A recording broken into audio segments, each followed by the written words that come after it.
എല്ലാവരും ഭഗവാനോട് ഞങ്ങൾക്ക് എന്നും നല്ലത് വരണമേ, ആപത്തുകളൊന്നും ഇല്ലാതിരിക്കട്ടെ എന്നാണ് പ്രാർത്ഥിക്കുക.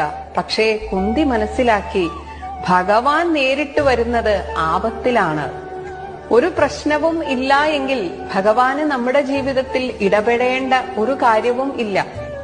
അതുകൊണ്ടാണ് കുന്തിദേവി പറയുന്നത്, ഭഗവാൻ നമ്മുടെ ജീവിതത്തിൽ ഇടപെടുന്നുണ്ട് എന്ന് മനസ്സിലാക്കണമെങ്കിൽ പ്രശ്നങ്ങൾ വേണം.